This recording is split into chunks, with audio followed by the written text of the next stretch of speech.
We had the Mavs take on the Pistons, and they did so in Mexico. And Luka Doncic addressed the crowd before the game. Let's check in with the future star of the league. Es un placer para nosotros estar aquí. Muchas gracias por el recibimiento y espero que disfruten del juego. Y una cosa más, viva México, güey.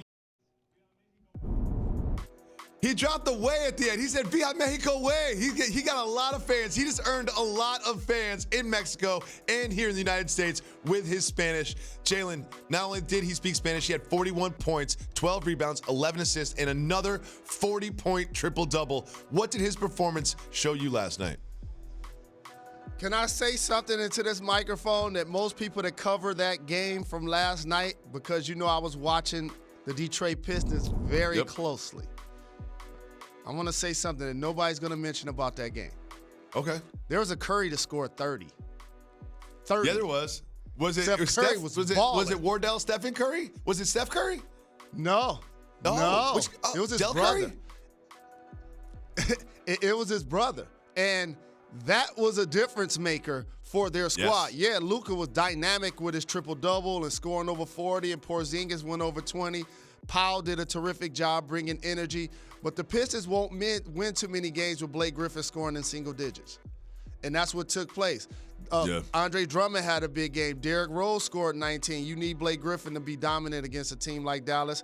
It didn't happen. Their height and their youth gave him a lot of problems when he was trying to attack. And I predicted that Joel Embiid would have a big night. And guess what? He did. 38 points, 13 rebounds, aggressive. He was doing it all. Jalen, why don't we see this Embiid every night?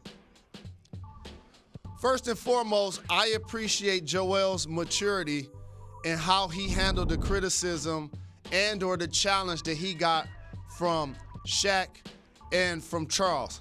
When you do this job for so very long, I've been covering the NBA Finals since 2002.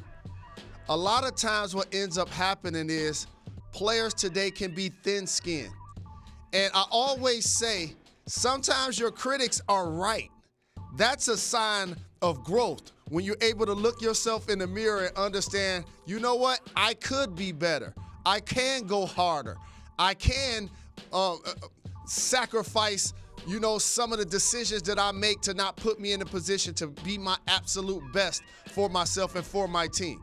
And if the 76ers are going to be the team that wins the Eastern Conference, it has to be because their size up front and skill with Joel Embiid is a difference maker over the team that I told you was going to be the number 2 seed, the Boston Celtics. Now just think about that for a second. There's a team that we know is going to be a number 2 seed, yet I'm experiencing knowing that I'm believing that the Sixers are going to be at least 3. Why? Because Joel Embiid's injury history. There's going to be times where he misses games. But when he brings it and he's dominant, especially against teams that don't have another all-star level player playing the 4 or 5, that is a game changer for Philadelphia. That's going to be the difference against Boston. It was the difference last night, even though Cantor played well, without Al Horford still getting it done on the road.